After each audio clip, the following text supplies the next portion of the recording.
Nuevamente un saludo fraternal, amada iglesia, y voy a invitarles a abrir sus Biblias en el libro de Romanos capítulo 12. Romanos capítulo 12. Y hoy va a estar la predicación centrada en los versículos 3 al 8. Leo para ustedes. Digo pues, por la gracia que me es dada, a cada cual que está entre vosotros, que no tenga más alto concepto de sí que el que debe tener, sino que piense de sí con cordura, conforme a la medida de fe que Dios repartió a cada uno. Porque de la manera que en un cuerpo tenemos muchos miembros, pero no todos los miembros tienen la misma función, así nosotros, siendo muchos, somos un cuerpo en Cristo y todos miembros los unos de los otros. De manera que teniendo diferentes dones según la gracia que nos es dada, si el de profecía, úsese conforme a la medida de la fe, o si de servicio en servir, o el que enseña en la enseñanza, el que exhorta en la exhortación, el que reparte con liberalidad, el que preside con solicitud, el que hace misericordia con alegría. Amén. Por un momento quiero retomar la introducción breve que hicimos hace 8 días respecto a todo el capítulo 12 de la carta a los romanos. Para recordarles que este capítulo está dividido en 3 porciones.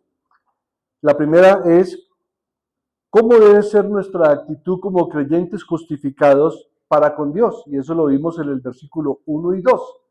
Así que presentando nuestros cuerpos en sacrificio vivo, santo, agradable a Dios, que es nuestro culto racional.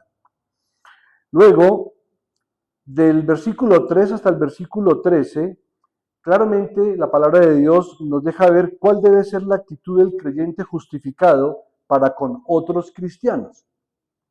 Pero esa porción también la vamos a partir en 2. La primera parte es la que vamos a predicar hoy, que va de los versículos 3 al 8, que habla específicamente de que así nosotros, que somos muchos, somos un cuerpo en Cristo. Y del versículo 9 al 13, que lo predicaremos, si el Señor lo permite, en 8 días, se refiere a que siendo devotos los unos para con los otros en amor fraternal. Y la tercera parte, o el tercer del bosquejo general, es la actitud del creyente justificado para con los extraños, incluyendo a los enemigos, y eso dijimos que lo vamos a exponer del versículo 14 al versículo 21, tomando como base la porción que dice bendecid a los que os persiguen. Hecho el repaso del bosquejo, vamos entonces ahora sí a la porción que nos corresponde para el día de hoy. En ese texto veremos cómo debe ser la actitud de un cristiano ante los hermanos de la iglesia local. Por esa razón se observaron hoy varios signos, 3 creo, tenían que ver con la iglesia, más la reflexión que se hizo el día de hoy, la lectura, que creo que a todos nos llegó a lo hondo del corazón esa reflexión.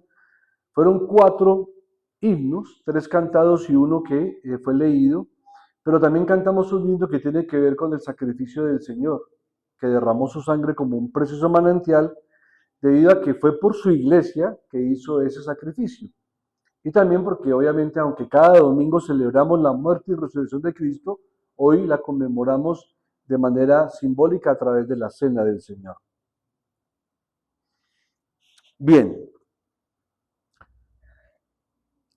En específico, lo que vamos a aprender el día de hoy es cuál debe ser nuestra actitud frente a la iglesia local, es decir, lo que podemos pretender y lo que podemos y debemos hacer por nuestra iglesia local, que es el cuerpo de Cristo, donde el Señor ha tenido a bien colocarnos.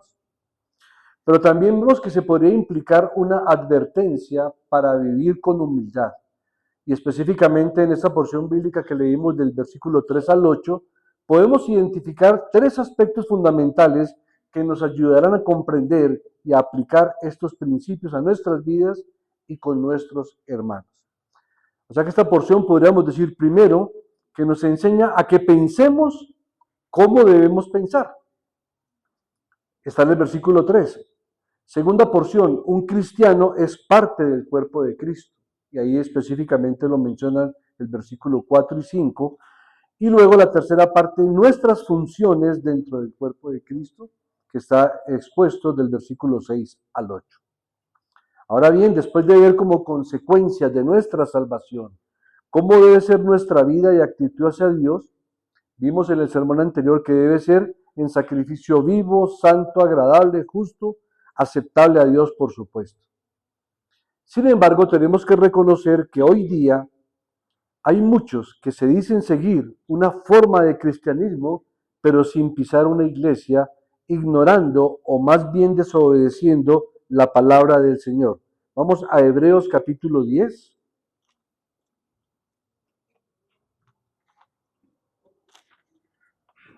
Que es bastante conocido por la iglesia, y leo para ustedes de los versículos 23 al 25.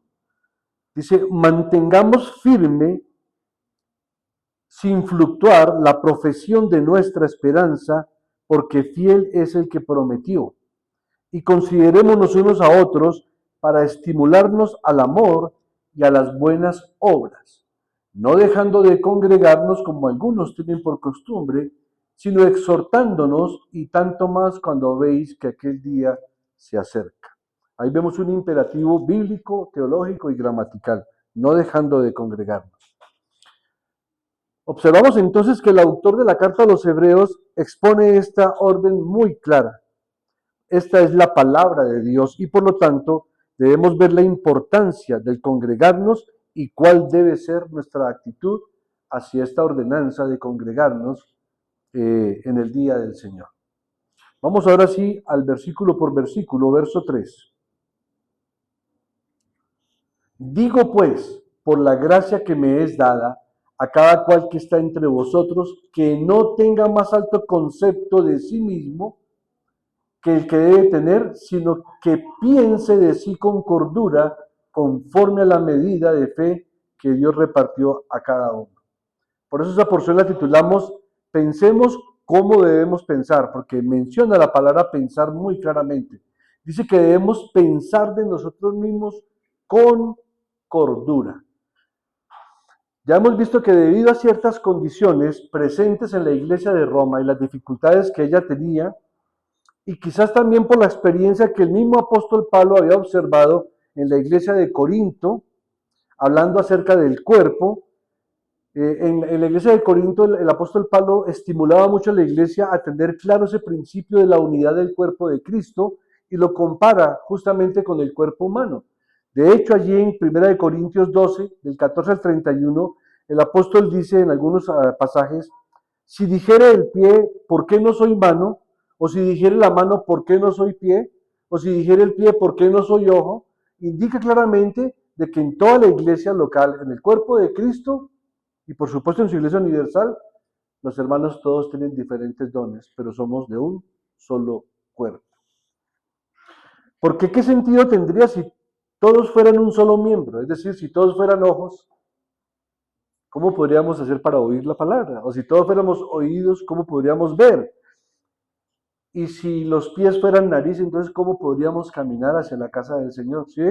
Es una ilustración aparentemente elemental, pero de una profundidad espiritual muy grande, porque da a entender que todo creyente, por pequeño que sea, por recién nacido que sea espiritualmente, Dios le ha dado dones y talentos que debe y puede poner al servicio de la iglesia a la cual asiste.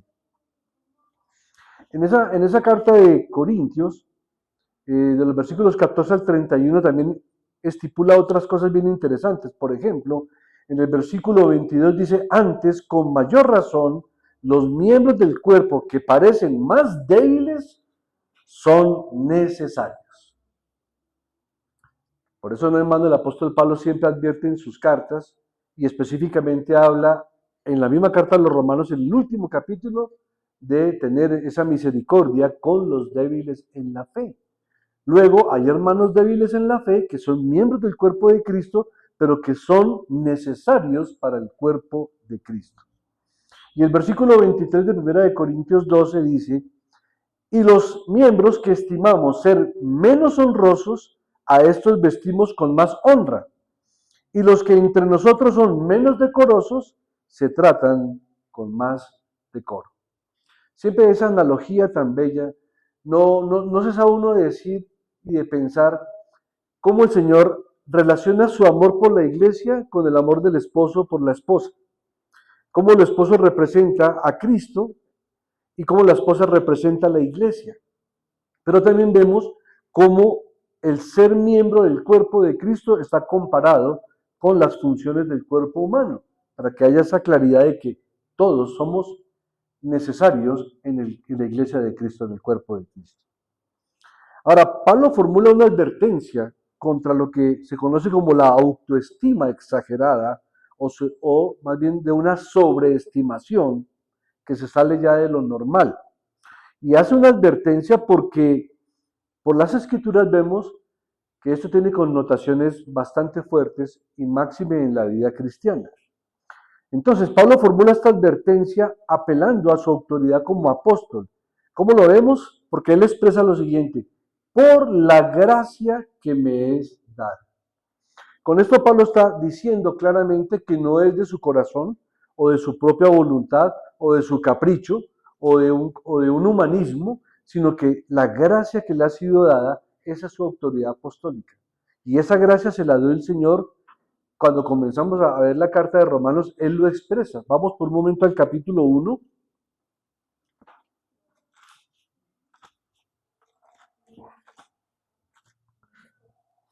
Y en el versículo 5 dice: y por quien recibimos la gracia y el apostolado para la obediencia a la fe en todas las naciones por amor de su nombre. O sea, está declarando desde un comienzo en la carta que esa gracia que le dio Dios para su apostolado proviene obviamente del Altísimo. Y eso es lo que le da esa autoridad apostólica, y él apela a esa autoridad para expresar esta advertencia al cuerpo de Cristo. Luego en el versículo 15 del capítulo 1 leemos: así que en cuanto a mí, pronto estoy a anunciaros el Evangelio también a vosotros que estáis en Roma. Ahora compare eso con el texto que acabamos de leer del versículo 3. Digo pues por la gracia que me es dada a cada cual que está entre vosotros. Ya se refiere nuevamente a los que están congregados en la iglesia de Roma, que no tenga más alto concepto de sí que el que debe tener, sino que piense de sí con cordura, conforme a la medida de fe que Dios repartió a cada uno.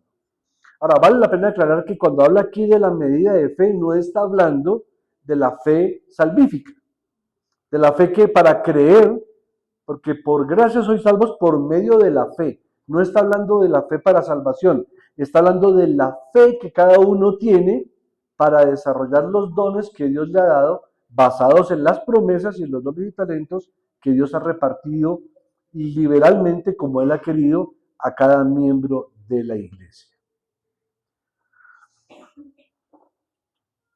Y se está dirigiendo a todos sin excepción, porque dice a cada uno de vosotros. Y aquí ya comenzamos a ver las aplicaciones directas para cada uno de nosotros. Entonces, hermanos, Pablo exhorta a la iglesia de Roma y a cada uno de sus miembros a no sobreestimarse más allá de una verdadera estimación.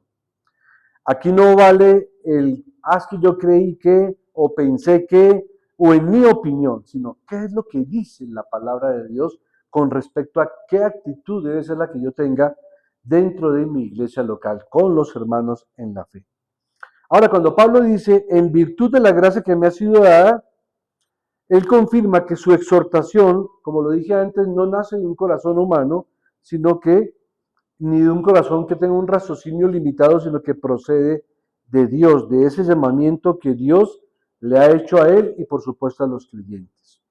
Y le ha dado esa autoridad apostólica, esa autoridad de maestro, porque es la autoridad que Dios le ha otorgado a él como heraldo de la iglesia, como anunciante de las buenas nuevas de salvación. Ahora bien, mis amados hermanos, esta exhortación de Pablo es muy seria y es muy solemne, porque va a indicar y animar cómo debe un cristiano pensar y actuar conforme a sus hermanos, y más explícitamente en la iglesia local y para la gloria de Dios. ¿Por qué decimos que es muy seria y muy sublime esta advertencia? De que no piense más alto de lo que debe pensar. porque tenemos que tener cuidado con esa actitud. Vamos por un momento al libro de Proverbios,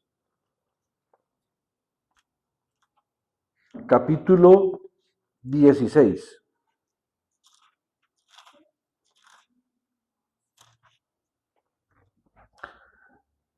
Versículos del 18 al 19, dice así la palabra de Dios. Antes del quebrantamiento es la soberbia, y antes de la caída, la altivez de espíritu. Mejor es humillar al espíritu con los humildes que repartir despojos con los soberbios. Qué tremenda palabra, ¿no? Y dice claramente que antes de la caída, y antes de la caída viene la altivez de espíritu. Y recordemos, hermanos, que esa fue la principal causa por la cual Lucifer fue expulsado de la presencia de Dios. Su altivez y su orgullo. Algunos lo conocen como el síndrome de Lucifer, y eso hace el diablo. Él quiere producir en cada ser humano, y también aún en creyentes, el orgullo espiritual. Eso es lo que se conoce como el síndrome de Lucifer. Porque él sabe que si logra que hayan pastores orgullosos que se exalten a sí mismos, o que les gusta que los adulen todo el tiempo, está asegurando la caída. Y lo mismo pasa con el creyente más humilde. Por eso la advertencia del apóstol es tan vital.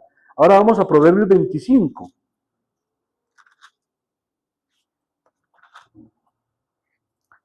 Versículo 27. Comer mucha miel no es bueno, ni el buscar la propia gloria es gloria. Y Proverbios 26:12. ¿Has visto hombre sabio en su propia opinión? Más esperanza hay del necio que de él. Qué tremendas advertencias, hermanos. Por eso tenemos que humillarnos permanentemente siempre delante de la presencia del Señor. Porque la tendencia natural del ser humano, aún del creyente, en su naturaleza pecaminosa, es el egoísmo, el egocentrismo, las adulaciones. ¿Sí? Entonces vemos cómo el pensamiento de Pablo, aquí en Romanos, lo que está expresando es el eco del autor de Proverbios. Y ya encontramos también otras aplicaciones más para nuestras vidas. Podemos decir que aquel que se cree tan perfecto, tan bueno, tan puro y tan santo, que no necesita congregarse y no quiere mezclarse con los demás. ¿Hay gente así? Por supuesto. Yo he conocido gente que dice, yo solo oro en mi casa y con mi Biblia y nada más. A mí soy iglesia, no me gusta. Eso es una mano de hipócritas. Pero el que desprecia el cuerpo de Cristo está despreciando al Señor. Es lo que no entiende el soberbio que cree que con su propia sabiduría puede ausentarse del cuerpo de Cristo. Pero también está aquel que si se congrega no se quiere relacionar con sus hermanos o no le gusta relacionarse y no siente ese placer de relacionarse con sus hermanos espirituales. Y no podemos olvidar que delante del Señor los hermanos en Cristo son más importantes que los hermanos de carne y sangre no convertidos. Los amamos profundamente, a nuestras familias de carne y sangre, por supuesto. Y es nuestro deber predicarles el Evangelio, es nuestro deber orar, clamar, interceder, gemir por ellos. Pero sin embargo, si no son creyentes, no son hijos de Dios. En cambio, todo creyente, todos tenemos un solo Padre, que es sobre todos y por todos, sus hijos, que es Dios. Entonces no podemos separar la importancia, así como nos esforzamos tanto por nuestros seres queridos y queremos compartir con ellos muchas cosas y les amamos profundamente, tiene que verse reflejado aún mayormente en la familia cristiana. Ahora, si son hermanos o familiares de carne y sangre y también en el Espíritu de Cristo, pues gloria a Dios, ojalá todas nuestras familias estuvieran reunidas en esta misma circunstancia. Bien. Ahora, el término sin cordura. Cuando uno habla de cordura se piensa que es lo contrario a locura, ¿cierto? O se es loco o se es cuerdo, no. Aquí el término cordura está más enfocado a lo que es pensemos con buen juicio. Y para comprender qué es pensar con cordura, acompáñenme a primera de Pedro, capítulo 1, versículo 13. Por tanto, ceñid los lomos de vuestro entendimiento. A mí me encanta el lenguaje simbólico. Está hablando de los lomos, pero está hablando del entendimiento. O sea, de los lomos que tenemos que aprender a soportar en nuestros lomos el entendimiento correcto. Y luego dice, sed sobrios y esperad por completo en la gracia que se os traerá cuando Jesucristo sea manifestado. Eso es pensar con cordura, ciñendo los lomos de nuestro entendimiento, es decir, esforzándonos en entender la palabra de Dios. Dice el Señor en el libro de Jeremías que Él se complace en que lo entendamos y lo conozcamos, porque estas cosas quiero, dice el Señor. Ese imperativo de sed sobrios no se está refiriendo a la embriaguez. ¿Ve? La sobriedad tiene que ver también con el equilibrio mental y espiritual de la persona. Por eso cuando vemos en ese tipo de iglesias donde en los púlpitos es una locura, la gritería, el desorden, ahí no hay sobriedad.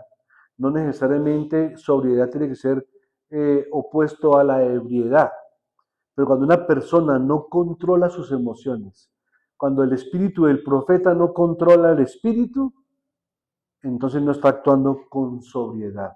Sí, es que no podemos separar lo que hablábamos hace 8 días, la parte racional de la espiritual. Tienen que complementarse. Tenemos que ser racionales, conscientes de lo que estamos diciendo y haciendo, y por supuesto dependiendo del Espíritu de Dios y esperando por completo en la gracia que nos traerá cuando Jesucristo sea manifestado. Pero es que Cristo ya fue manifestado en nosotros y también será manifestado cuando venga por su iglesia. Ahora, pensar lo que realmente somos. Eso es pensar con cordura. ¿Qué es lo que realmente somos? Pues somos pecadores, somos imperfectos, somos inmerecedores, somos salvos por la gracia de Dios, redimidos por la justicia de Cristo y ahora esclavos de Cristo. Esta mañana veíamos en el estudio bíblico cómo ser esclavo de Cristo es ser libre en Cristo, porque Él sí nos liberta de la esclavitud del pecado. Esto es importante para que veamos que no se puede ser cristiano y ser autosuficiente. Hermanos, no existe un cristiano autosuficiente porque todo creyente necesita primeramente de Dios, pero también necesita de los hermanos de la iglesia. Necesita estarse congregando en una iglesia local porque es allí donde Dios trae salvación y bendición, edificación, instrucción, corrección y disciplina bíblica y eclesiástica. Y esto Pablo lo enfatizó antes de entrar a explicar más a fondo lo que tiene que ver con la iglesia. Por eso podemos decir y concluir en esta primera parte que Pablo da 3 consejos importantes. 1, no te creas más de lo que eres. 2, piensa con cordura acorde a la palabra, según la medida de la fe. Sí, que no es según la fe de salvación, ¿no? Sino según cómo usted ha ido madurando y creciendo en su fe. Y en la medida en que va creciendo y madurando en su fe, usted puede desarrollar más y mejor los dones que Dios le ha dado. Y tercero, por supuesto, según el propósito de Dios. Ojalá pudiéramos exclamar como iglesia, como lo decía el apóstol Pablo en sus cartas, ya no vivo yo, mas vive Cristo en mí para la gloria de Dios. Vamos con la porción de los versículos 4 y 5. Un cristiano verdadero es parte del cuerpo de Cristo. Ahora, hermanos, esta comparación de la iglesia y sus miembros con el cuerpo humano y sus partes es muy frecuente y muy conocida en las cartas de Pablo. Hagamos un breve recorrido por la carta a los Corintios. Vamos a 1 de Corintios.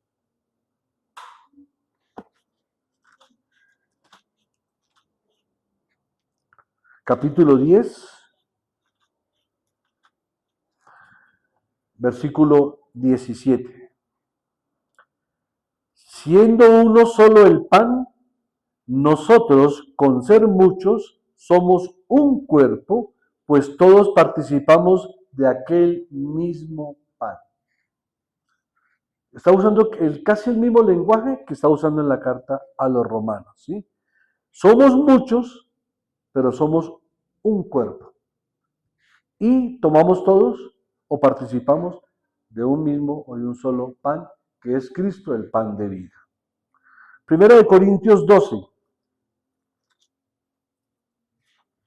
y el versículo 27. Vosotros pues sois el cuerpo de Cristo y miembros cada uno en particular.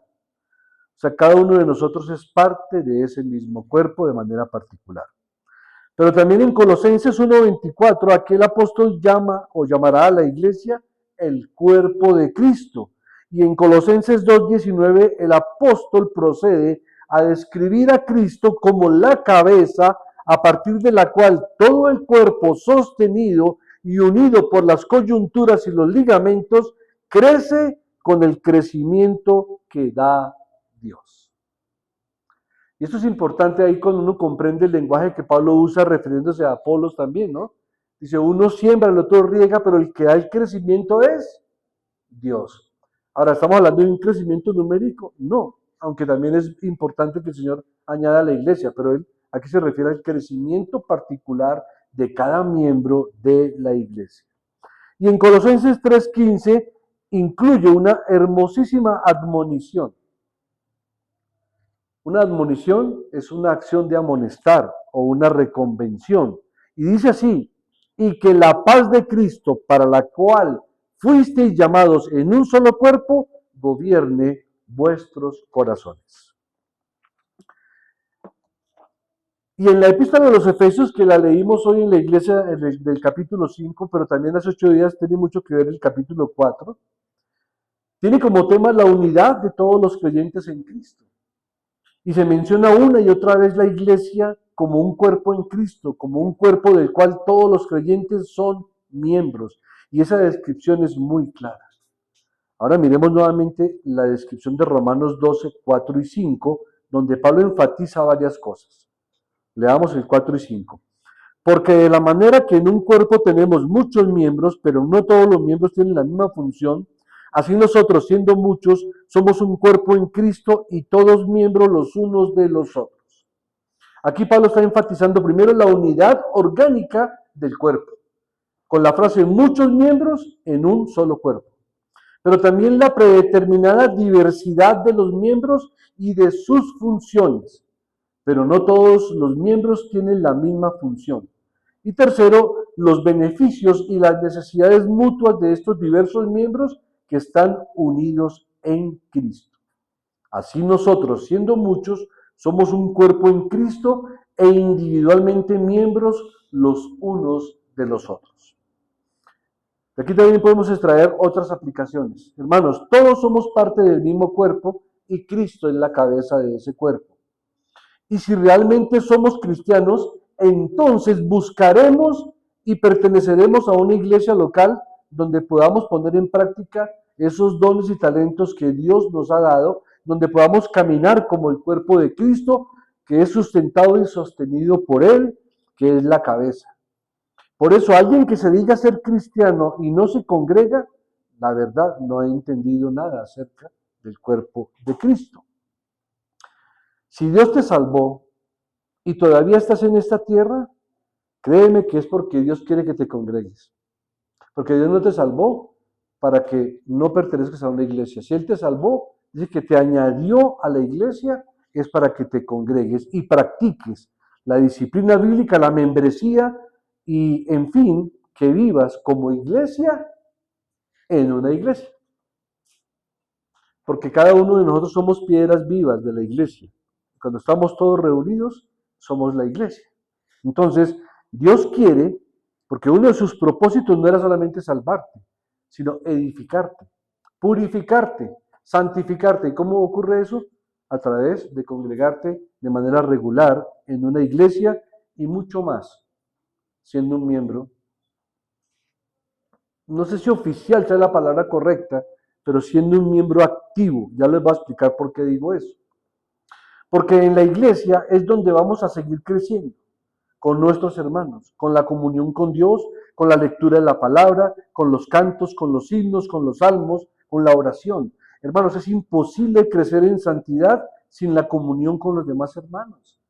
porque es el cuerpo de Cristo el que fortalece, el que se vivifica y el que Dios también cuida como su iglesia. Así es el patrón de Dios, así debe obrarse en base a la justicia de Cristo y por lo tanto así debemos congregarnos. Cuando les decía que quería explicar un poquito más esto, de que vivamos en una iglesia como iglesia y más como miembros oficiales, quiero ser claro, soy un defensor acérrimo de ser miembro de la iglesia. En lo que no tengo mucha convicción es en que convirtamos la membresía como un carnet, o que porque alguien hace un curso de membresía ya es miembro. Yo prefiero verlo de esta manera, y espero ser bien claro, es que si una persona ha nacido verdaderamente de nuevo, o sea, recibió todos los beneficios del orden de la salvación, ¿cierto? Predestinación, elección, luego vino la regeneración, el llamamiento, conversión. En la conversión le es atribuido los dones que da Dios de arrepentimiento y fe, o fe y arrepentimiento. Luego viene la santificación, la justificación, la adopción y luego la glorificación. Mi pregunta es, si un verdadero creyente recibió todo esto, ¿debe hacer un curso de membresía para ser miembro de una iglesia? ¿O debería de fluir de manera natural el ser miembro de una iglesia? ¿Sí me hago entender? Y no estoy diciendo que el curso sea malo, no, es bueno, pero ya les voy a explicar cuál es el propósito específico del curso. El curso nos ayuda a identificar las responsabilidades que tenemos como miembros, no que me convierta en miembro. Porque lamentablemente hemos encontrado hoy día en muchas iglesias y en las reformadas especialmente, está llena de muchos miembros que hicieron curso de membresía, pero su corazón no ha cambiado. Cumplieron con un requisito, entonces estamos convirtiendo eso en un requisito, cuando debería de fluir de manera natural si somos verdaderamente hijos de Dios. O sea, no debería costarle trabajo a ningún verdadero creyente el congregarse y estar miembro activo de una iglesia local, porque si nació de nuevo, si tiene el Espíritu de Cristo en su vida, ¿cuál es el obstáculo para ser miembro? Pero hoy repito, por supuesto, soy un defensor acérrimo de la importancia de ser miembro, pero no porque haga un curso, sino porque mi corazón rebosa de deseos de pertenecer como miembro activo a la iglesia de Cristo. Vamos con la otra porción de los versículos 6 al 8, que habla de las funciones y los dones dentro de ese cuerpo de Cristo.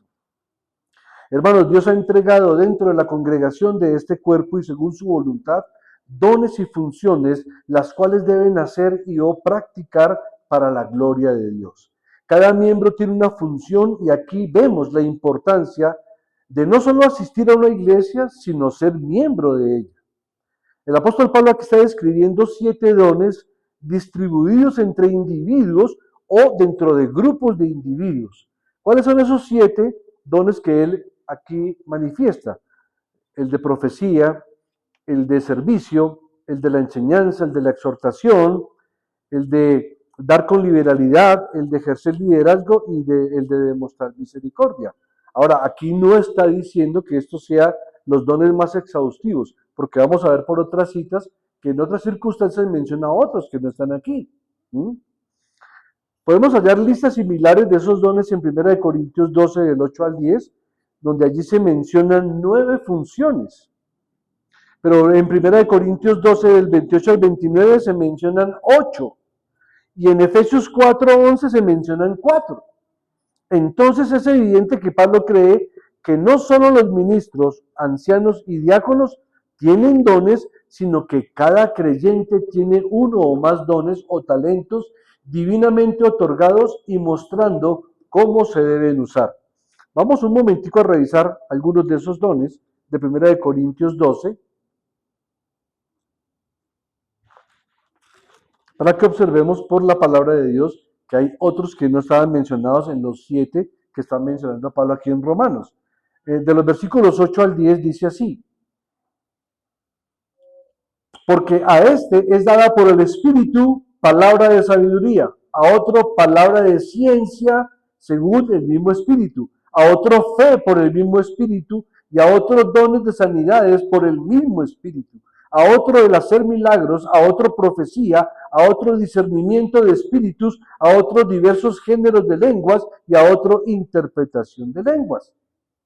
¿Ve? Ahí vemos que se identifican dones que no están mencionando en Romanos. Y en 1 Corintios 12, versículos 28 y 29, menciona otros aspectos.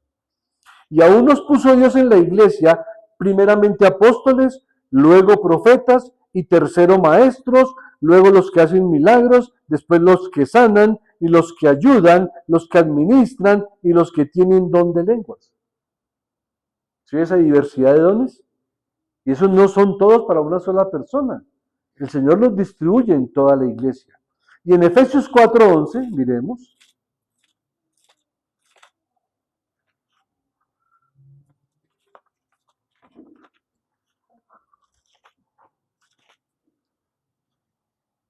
Y él mismo constituyó a unos apóstoles, a otros profetas, a otros evangelistas, a otros pastores y maestros.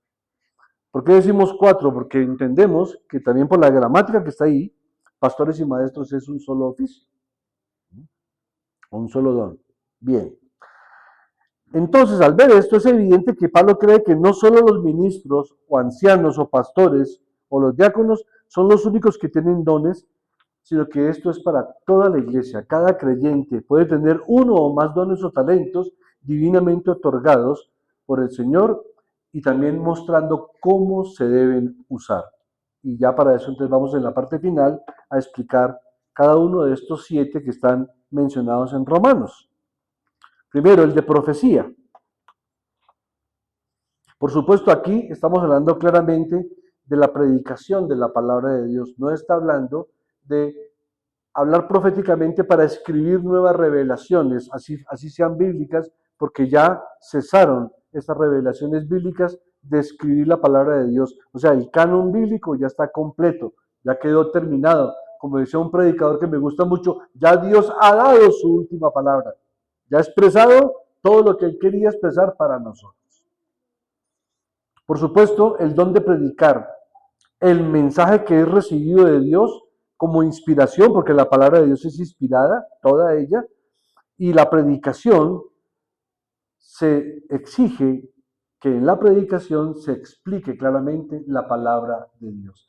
Es ahí donde se refiere al don de profecía, es el don de predicar la palabra de Dios.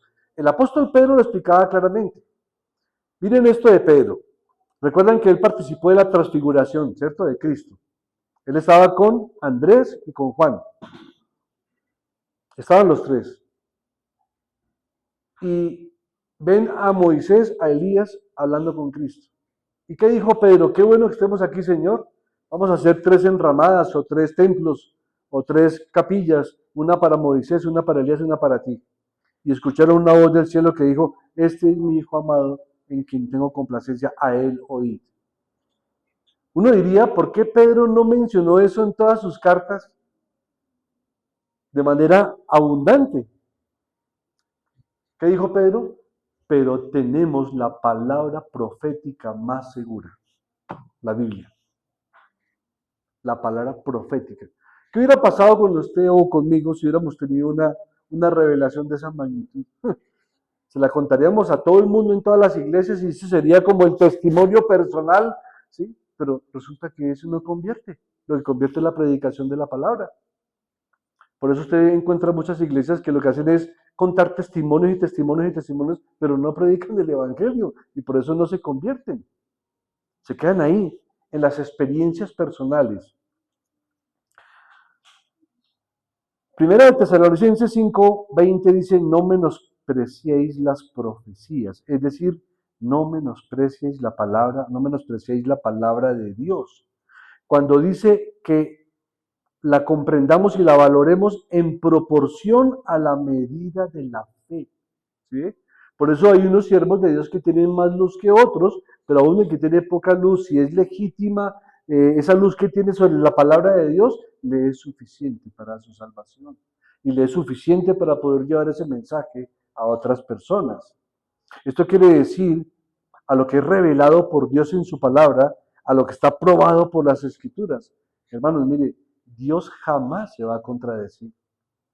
El Espíritu Santo jamás va a enseñar algo distinto a lo que Él mismo ha inspirado. Yo una vez compartía con un hermano pentecostal y él decía, es que el Espíritu y las nuevas revelaciones, decía, ¿quién inspiró las Sagradas Escrituras? Me decía, el Espíritu Santo. ¿Y quién inspiró a los hombres que las escribieron? El Espíritu Santo. Luego, ¿tú crees que el Espíritu Santo haría algo distinto o contrario a lo que Él mismo inspiró?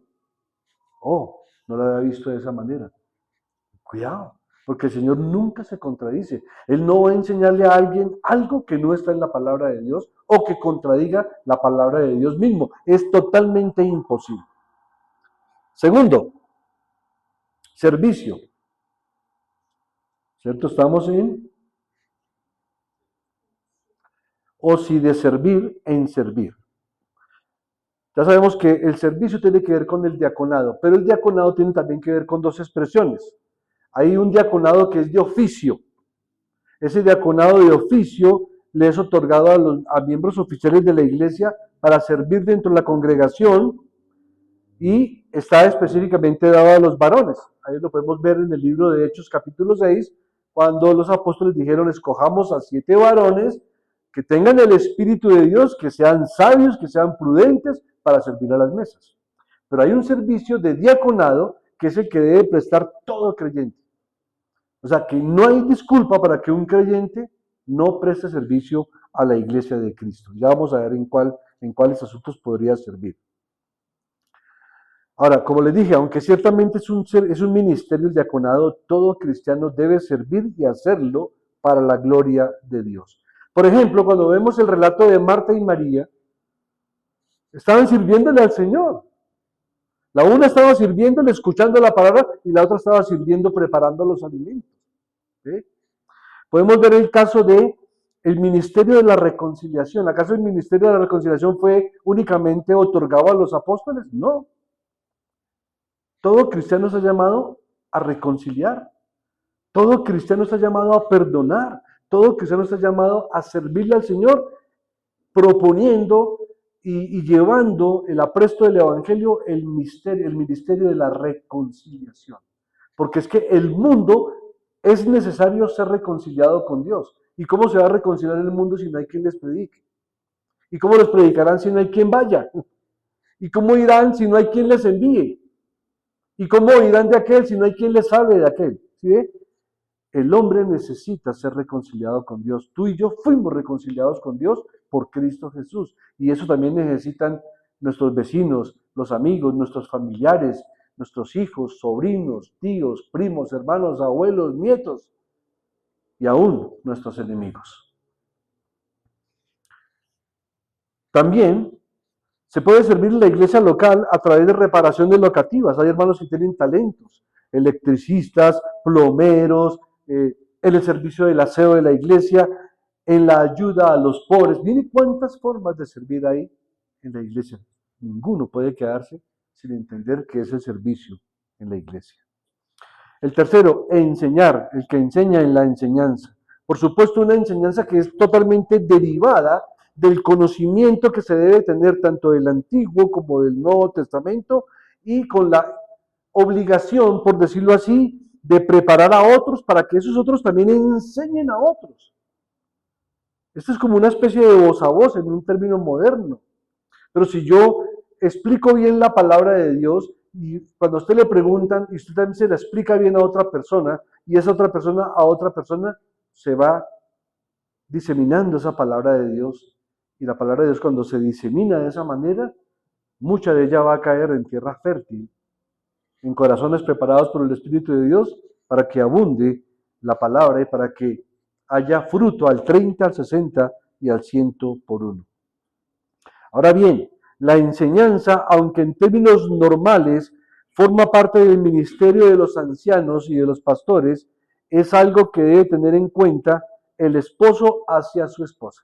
¿Sí? Porque es que cuando uno se encuentra con la pregunta, bueno, entonces las mujeres, ¿cómo podemos servir en la iglesia? ¿O qué hacemos en la iglesia? Pues lo mismo que hacen los hombres que no son predicadores. Igual. Pero aquí el esposo Se le ha instruido que él debe enseñar a su esposa en la palabra del Señor. Ella, a su vez, con su esposo, enseñar a sus hijos. Y también dice que le enseña a las mujeres más jóvenes. Si ven que sí hay mucha participación de cómo una mujer, una sierva del Señor, un siervo de Dios puede servir de muchas maneras en la iglesia. Y también hermanos más maduros le pueden enseñar a hermanos neófitos, a hermanos nuevos, recién nacidos, que todavía no tienen una comprensión del Evangelio. Entonces los hermanos más maduros, que han crecido más, que han sido más edificados, que tienen más conocimientos, deben enseñar a los hermanos más neófitos, pero siempre acorde con las Sagradas Escrituras. Y vamos con la exhortación. Cuarto, ¿no? El que exhorta. Con la exhortación de las Escrituras, por ejemplo, en el libro de Hechos 13:15, queda muy claro el término de la exhortación. Miremoslo por un momento, hermanos. Hechos 13:15. Dice así.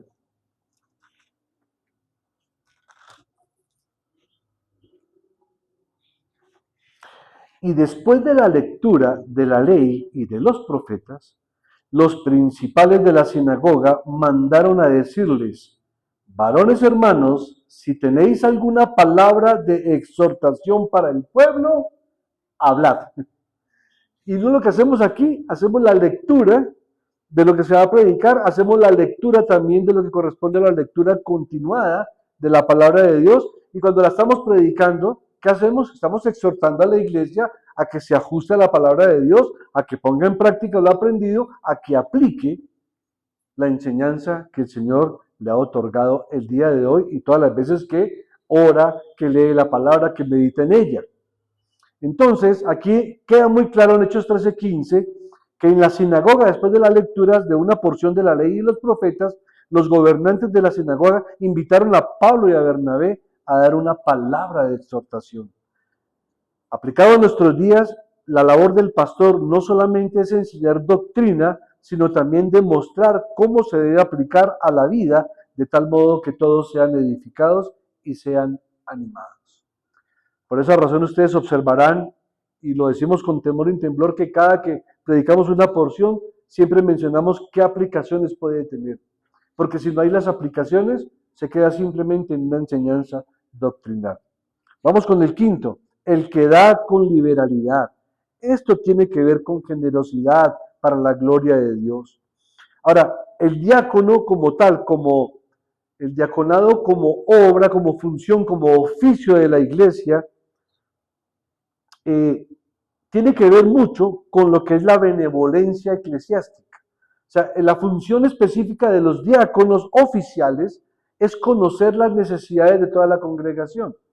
Por eso es importante también que los diáconos, cuando los tengamos, esta mañana el hermano Robinson hablaba de que hay tantas cosas por hacer en la iglesia, pero para poder tener diaconados tenemos que tener una membresía oficial, ¿sí ven? Por eso lo importante del tema de hoy, de tener miembros oficiales y a partir de ahí comenzar a dar esos oficios, esas responsabilidades como miembros, y una de ellas es el diaconado como oficio. Ahora, por medio de los diáconos, la iglesia entera, funcionando como ese ente unido, se debe ocupar de esa importante tarea, pero se necesita más que eso. Además de la buena benevolencia colectiva, también se habla de una benevolencia personal. ¿Sí? Ahora, ¿solamente es responsabilidad de los diáconos? No. Aquí, ¿qué hacemos, por ejemplo? Como no tenemos diáconos oficiales, obviamente oramos y le pedimos al Señor que nos guíe en cuál de los hermanos tiene mayor necesidad, por ejemplo, de la canasta de amor. Pero más adelante deberían de ser los diáconos los que le dijeran al pastor, pastor, mire, al visitar a los hermanos en sus casas o al conversar con ellos, hemos visto que tal familia tiene mucha necesidad, ¿sí? Entonces ya uno sabe a quién darle esa ayuda de la canasta de amor, y si un hermano a nivel individual o personal quiere bendecir a ese hermano porque tiene recursos con que ayudarlo, también lo puede hacer. Y para eso no se requiere ser diácono de oficio, ¿se me hago entender? Tenemos un diaconado de oficio, pero también tenemos un diaconado que es voluntario y que es del común denominador de todo creyente, que el que pueda ayudar a un hermano, y lo haga deliberadamente, lo haga benevolentemente y dé con liberalidad y con generosidad al que pueda ayudar. Vamos con el sexto. El que dirige. Aquí estamos hablando, por supuesto, del liderazgo. Y estamos hablando que el que tiene autoridad sobre el cuidar, ayudar y guiar y dirigir la congregación. Porque se refiere en cuanto a los que presiden, es decir, aquí claramente se refiere a los encargados del gobierno de la iglesia. ¿Y quiénes son los encargados del gobierno de la iglesia? Pues los ancianos y los pastores. Miremos algunas citas. Primera de Tesalonicenses,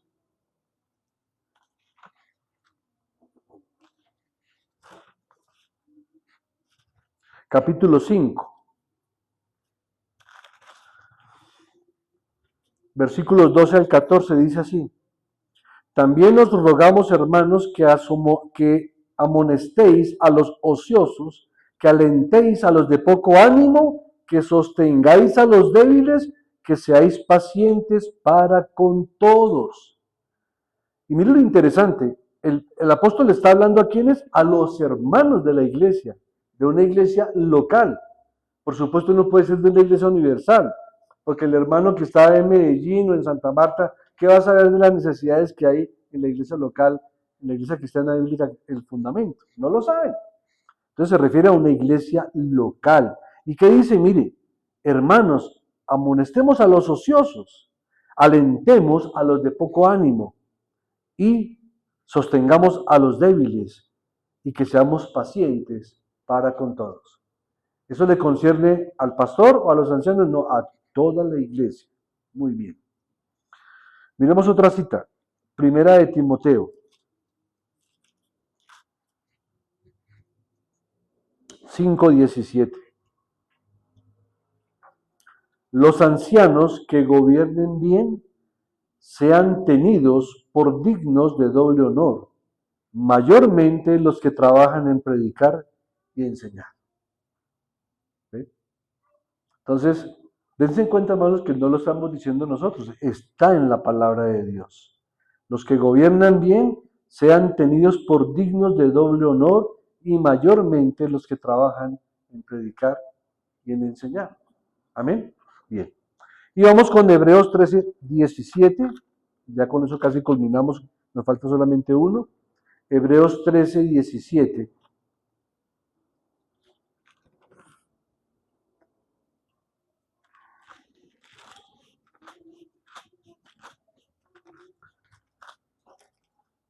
Se me pegan mis hojitas.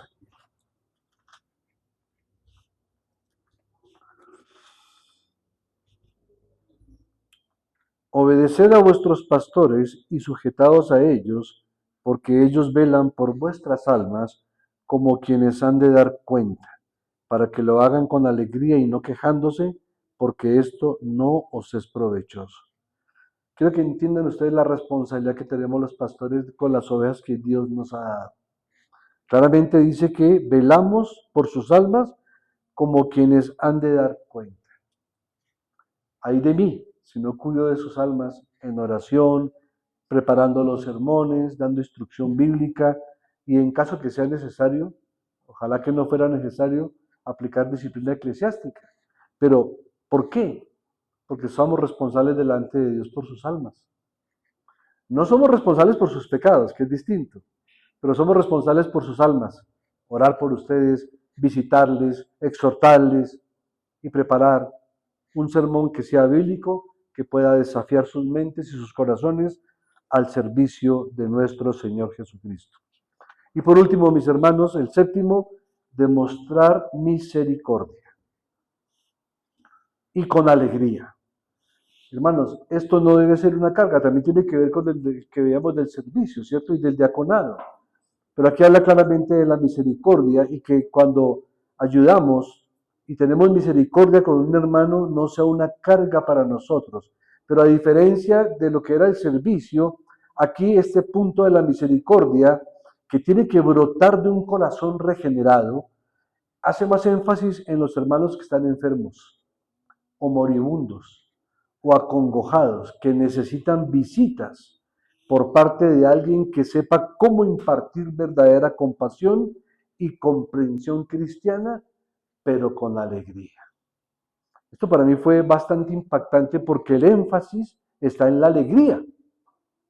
Y muchas veces nosotros lo que hacemos es, sí, yo sé que el apóstol nos ha dicho que llorar con los que lloran, reír con los que ríen, sí, pero es un contexto distinto a este.